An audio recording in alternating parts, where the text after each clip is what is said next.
va s'intéresser à des nouveaux venus sur l'Internet. Ce sont les PME, voire les TPE. On a rencontré notamment une société qui fabrique des santons en Provence, près de Marseille. Et l'Internet lui a permis de vendre notamment à l'international. Regardez ce reportage de Bruno Timsit et Jean-Dominique Lamy. Puis on se retrouve juste après pour vous donner des conseils très pratiques si vous voulez acheter sur Internet.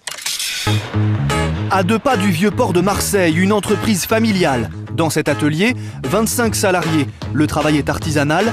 Les santons fabriqués à base d'argile pour les crèches de Noël sont parmi les plus renommés de Provence depuis 3 générations. Des santons qu'on retrouve désormais sur Internet. À l'origine de cette petite révolution, Philippe Renoux, le petit-fils du fondateur. Il a créé son site Internet il y a 8 ans pour partir à la conquête de nouveaux marchés. Je me suis dit que c'était une excellente opportunité dans la mesure où ça permettait de toucher le monde entier. Je crois que c'est une nouvelle économie qui est en train de se mettre en place et ça va aller de plus en plus comme ça. C'est-à-dire qu'en fait, les fabricants vont toucher directement la personne qui achète le produit. Cela permet aussi d'éviter les revendeurs et les intermédiaires. Et donc à la clé, des marges beaucoup plus importantes. Internet, c'est aujourd'hui 10% des ventes et les colis sont expédiés dans le monde entier. Ça part au Canada, en Suisse, en Belgique, au Japon, en Australie, en Martinique. Grâce à Internet, 20% des clients de cette PME sont à l'étranger. En quelques clics, ils doivent pouvoir disposer d'un aperçu de la qualité des produits. Séance photo soignée pour les nouvelles stars de la collection, exhibée sous toutes les coutures. 95 000 personnes visitent le site chaque année, alors on soigne la présentation. C'est presque encore plus important qu'en boutique.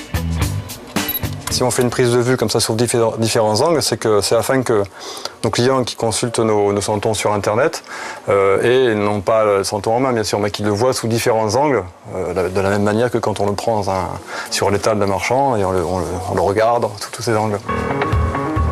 Sur le site, l'objectif est aussi de compenser l'absence du vendeur. Une autre manière de séduire le client, de communiquer par l'intermédiaire d'un écran d'ordinateur sur la tradition des santons, vieille, elle, de plus de 2 siècles. D'une part, on illustre le mieux possible notre travail, notre métier de fabriquer des santons, les moules, comment on fabrique, comment on décore, comment on fabrique les couleurs également.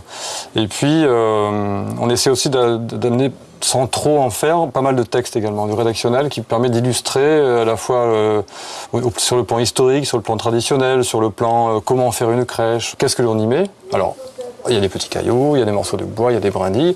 On les montre, à chaque fois, il y a un petit texte. Donc je pense que là, au niveau didactique ou au niveau, en tout cas, pédagogique, on est plus fort parce qu'on a de l'image. Cette entreprise fabrique et vend 200 000 santons chaque année, des personnages bibliques aux personnages provençaux, tous fabriqués à la main et peints à la gouache. Dans l'atelier, la période de rush, c'est en ce moment même.